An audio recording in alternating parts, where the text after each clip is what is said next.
Hello and welcome to Wrestle Talk with Rabbit Beaver. I am your host, the elusive Rabbit Beaver. I hope each and every one of you guys are having a great day in the world of wrestling or wherever you guys have been. Guys, it's been way too long. I've not been making content. I've been focusing on schoolwork, trying to get all my stuff done so that I can continue on with this journey and start traveling around again and making more content for you guys. So that's what's been going on in the absence of Wrestle Talk with Rabbit Beaver while I've been gone. But man, we've got a lot to talk about today, including a great story that was posted by WrestlingIncorporated.com's very own Ninshat Jamrar. And let me tell you what, I'm telling you right, the J-Ram man, he's got it right over here. He's talked about a lot of stuff in recent days, including Shamus going to be trying to make a return possibly to the WWE, which we may get into that a little bit later. But the big one is Brooke Hogan is still continuing to question the circumstances of her father's death. And she went on Bubba the Love Sponge, and she was consistently questioning the circumstances surrounding the WWE Hall of Famer's passing. She expressed concerns about Hulk Hogan's death, particularly the decision to make a private call to a private doctor. She said it was almost like it was premeditated because if you have nothing to hide, then there's nothing to hide. It's premeditated, like already knowing to call the private doctor to sign his time of death versus the guy that's on duty at the ER would normally do it, right? She said, and I quote, and it's crazy about that is if the doctor allegedly, maybe, don't know it to be true, gave him anything by signing off and saying that it was a natural death. Well, that closes the case, right? Wipe all of our hands and we'll go away and there'll be no investigation.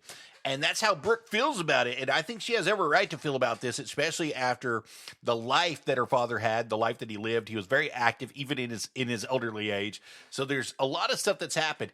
It's also that she's questioned her father's reported leukemia diagnosis.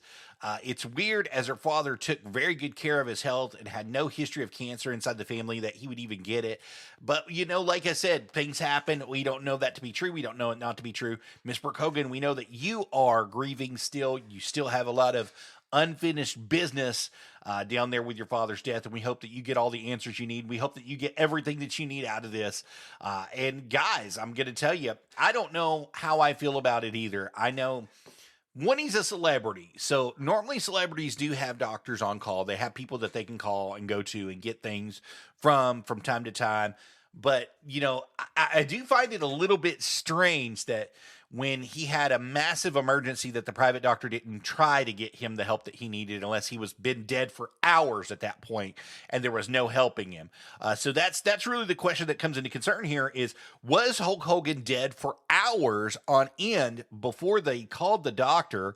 Was it premeditated? Did they murder him? Did they drug him? Did they do something to him? Because we don't really know. I mean, not saying that everything he did was great. We know that he had his spews in the media and spews with the past. People claim that he's racist, and he said some pretty racist things in the past. I'm not giving him a pass on any of that. I'm just saying, hey, it just looks suspicious the way this all went down. And she does have every right to question anything and everything that's gone on with her father in this time period. I think that it really begs the question of who do you go to, who can you trust, and how can you trust them? And since her family was so involved with those people, with those doctors, with the people that showed up on staff, and they didn't even consult or call the family until hours later to let them know, hey, by the way, your father died, I think I'd be questioning it too. And this is something that's kind of hitting home for me. My dad recently died, within the past year, and we've been fighting to get stuff taken care of for him. So I know that she's still feeling these feelings too. And it's something that we all go through in life. A parent will die. Even if we don't know who our parents are, our parents die, and it leaves a void inside of our heart sometimes. And I know that she's trying to seek that out and find it, and she's trying to make amends the best way that she can, but until she gets the answers that she deserves, it will always be an open case for her. So I'm sorry, Brooke Hogan. I apologize about everything that's gone on in your life and everything that will continue to go on, but we must move on here at Wrestle Talk with a Rabbit Beaver. All right, guys. Hey, we talked about Shamus a little bit earlier. We're going to get into it right now.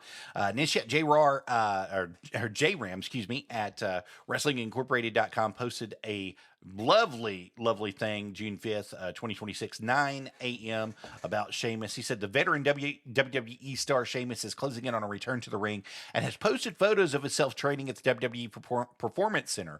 The former WWE champion has been out of action due to a shoulder injury and has yet to wrestle this year. And that happened way back when, last year on 2025, and he's still not been able to recover for it. However, it seems that he is ready to get back in the ring, as he has posted several images of himself training, showing off his new physique, as well as welts on his back from running the ropes, and all that good stuff.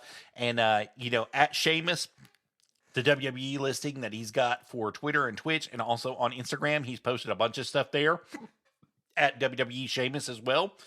You can catch up with all that good stuff. Shamus last wrestled last November, which is what we were talking about with him being injured. I wanted to say it was October, but it was November, when he teamed with his old rival John Cena and WWE Hall of Famer Rey Mysterio to face the JD McDonough, Dominic Mysterio, and Finn Balor of the Judgment Day. He was then sent to continue in John Cena's last time is now tournament, but was forced to be pulled out due to the injury.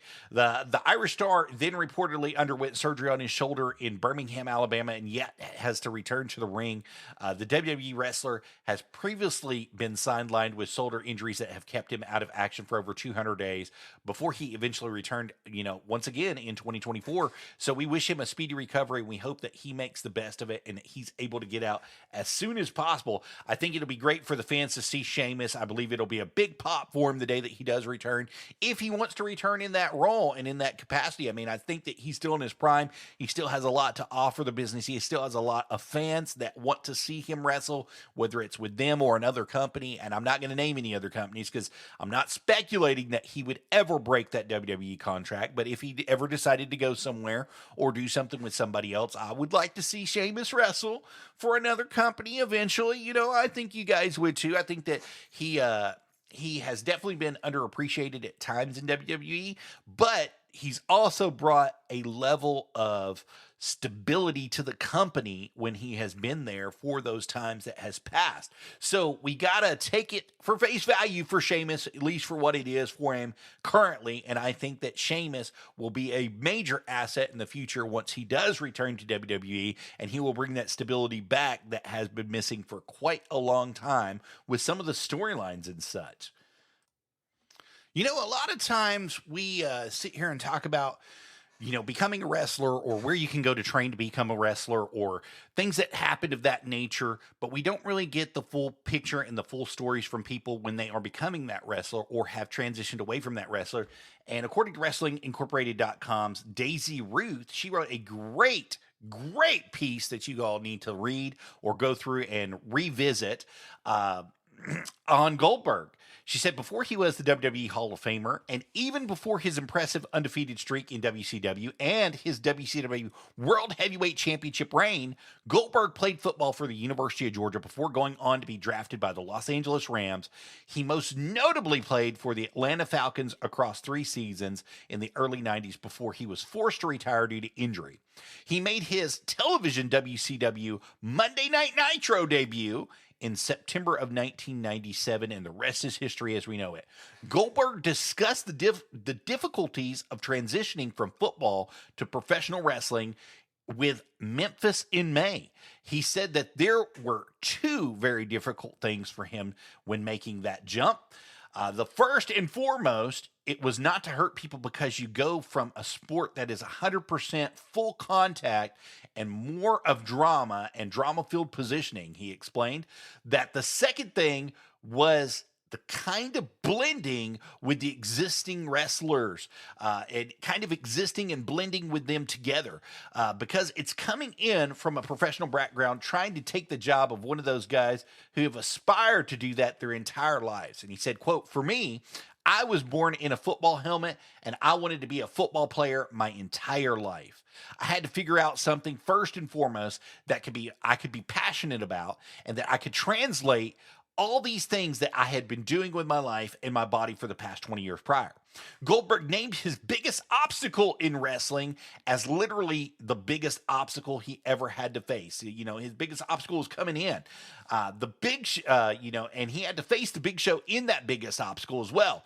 He explained picking up a 525-pound man was difficult, and then joked that the Big Show hated to be held upside down for the jackhammer, you know. And he goes on and he quotes a little bit more, but that's the gist of it. And I think that Goldberg is absolutely right. I think a lot of athletes, once they're done with their sport, now I played basketball, I played college basketball. I played from high school into college. I didn't play very well, but I played. You know, I made the teams. I was able to get some time in on both of them. But during that time where I played college basketball, I injured myself and had to transition out of being a player and had to find my own voice in the world, and had to find my own things in the world. And I can kind of relate to where he's going on this, because you've trained, like, I literally trained every day from the time I was 8 or 9 until the injury happened at 26, you know, and you know, it's really crazy to think that when you put that much time and effort into your body, you want to be able to use your body for good, and you want to be able to use your body for what it was designated for and what you trained it for all those years. But then having a career-ending injury and having to transfer out and having to do things that make you a little bit uncomfortable, you still want to be able to keep up with your body. You still want to be able to keep up with your look. You still want to be able to keep up with the industry that you have so passionately been involved with for so many years. But you also want to be involved in an industry that's going to be able to take all the time, effort, and energy that you placed into becoming that super beast and making it a major step in the right direction for you. And I can see where he's had those problems, and I can understand where he's coming from my personal experiences coming out and dealing with stuff. So, you know, I think that Goldberg had the right opportunity that was given to him at the right time. I think he gets a lot of crap, and I've given him a lot of crap on this podcast, specifically on this podcast, over being out of shape and not being able to wrestle anymore and not being able to go through and do everything that he needs to. And the truth of it is, we all reach a point in our life where we're not able to do the things we used to do anymore. Our mind will tell us yes. Our body thinks, yes, we can do it. But then when we actually do it, we are no longer able to perform on that level that we were able to perform anymore. And I think that's where he's at currently. He's not able to perform to the level and the ability that he once was when he was in WCW, when he first came over to WWE, when he made a return to WWE. It's just been torn apart from him. And I think he's trying to figure out what he's going to do from this point in time forward. I'm not trying to shit on him. You know, Goldberg, first and foremost, man, you are the man. I mean, I have to say that you've done more than my little pinky has done in the wrestling business, and you've accomplished more than my little pinky will probably ever do in the wrestling business. And you've made a name for yourself worldwide with fans worldwide, and you've done things that nobody can ever take away from you in the wrestling business. So you deserve every bit of flowers that you get. But with that being said, sometimes you just got to know when to quit. You know, 100% you got to know when to quit stuff. I don't think that how's the right way to say this? I don't think in my mind that you gave your body the opportunity that it deserved whenever you returned this last time. And it made a big difference on the way the fans perceived you. It made a big difference on how we remembered you, the nostalgia that we lived with you growing up and having the streak and everything. And I think that made a huge difference on where your body actually was versus what we thought you were going to be able to do and what you actually did inside the ring and what we saw you do inside the ring. And it made a huge difference on the way we feel about you now. And Goldberg, I mean, I still feel just as I did in 97, 98, and 99 and 2000 when you were wrestling with WCW. I still think that you're still that guy. However, you've got to be that guy, and you got to be able to train and put your body through the things that it needs to go through in order to stay that guy and stay at the top. I'm not saying that you haven't, but there has been episodes where you face certain people where it didn't go your way. And that's just the bottom line, buddy. I mean, I hate to say it like that. I think you're still one of the best. In my mind, I still think you're one of the best, and I'm very critical, and I want to critique you on that.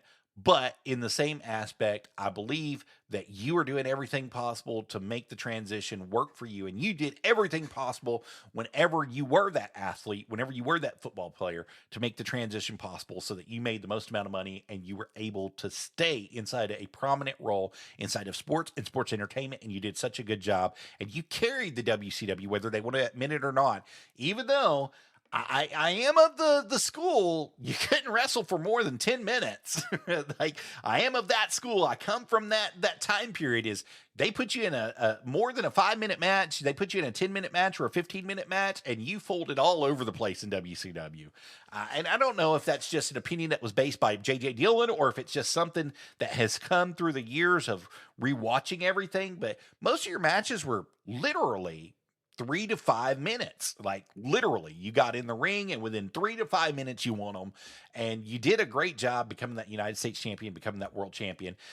And the way that they took it away from you, I mean, it's sports entertainment, of course, but still, we're still talking about that stuff today. We still have that nostalgia in our minds today for you, Goldberg.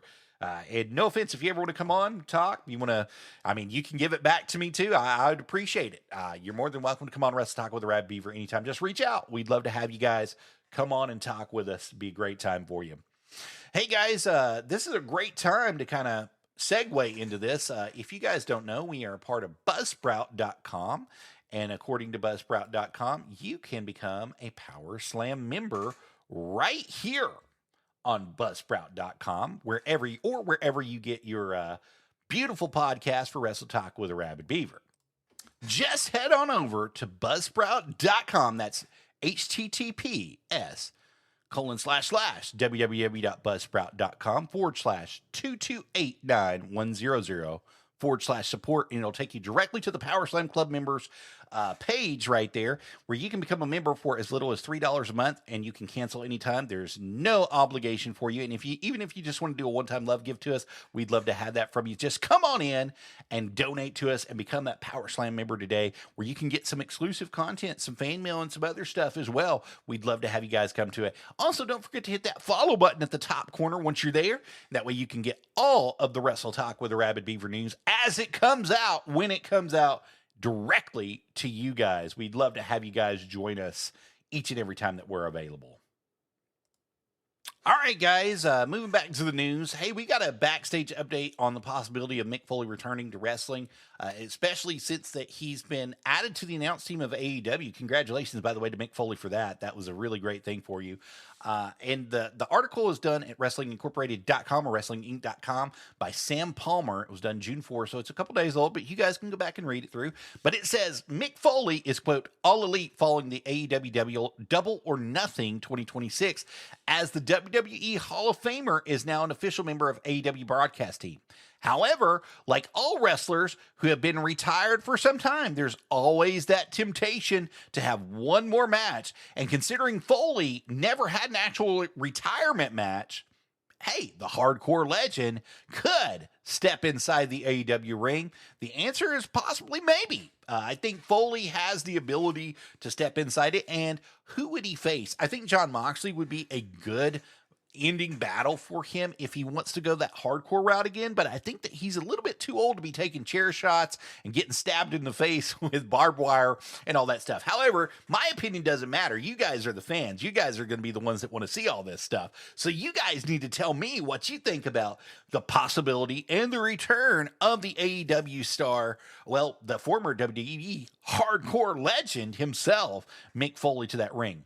Foley himself recently said that stranger things may have happened when asked about the possibility of having one more match, stating that the cinematic matches have opened the door for the wrestler to have the elusive final match without having to punish their bodies any further.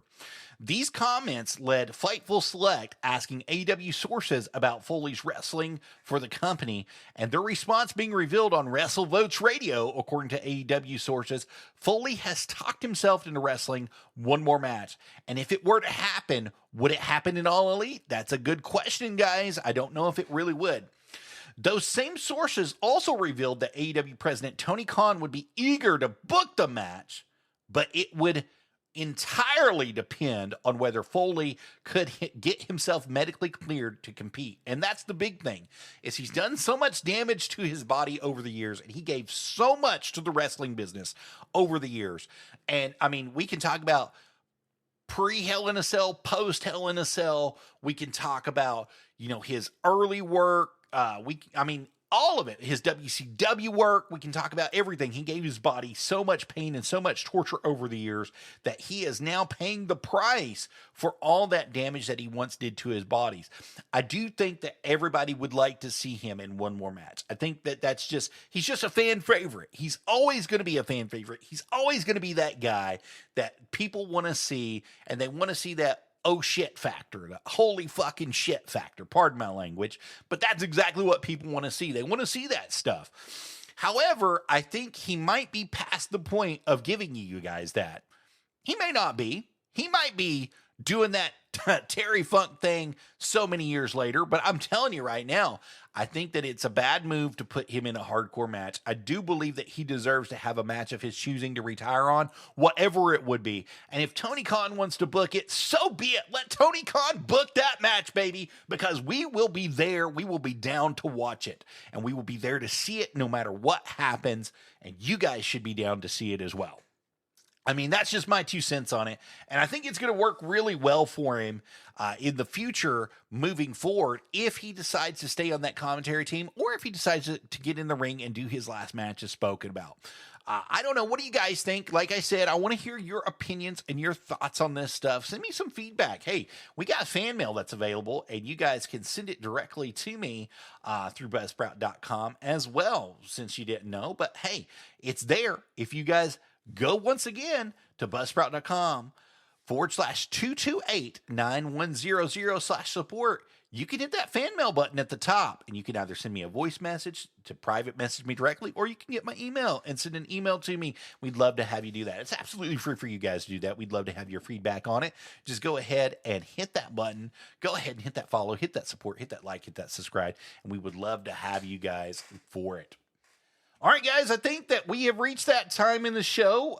It is time to sign off for the evening, and I thank you guys for coming out and listening to Wrestle Talk with a Rabid Beaver. Thank you guys for coming out and listening to me ramble for almost, 22, 23 minutes worth of content here. I thank you guys very much, and without you guys, none of this stuff is possible, and I hope to see you on the next show with Wrestle Talk with a Rabid Beaver. And remember, you guys heard it right here first. Bye, guys.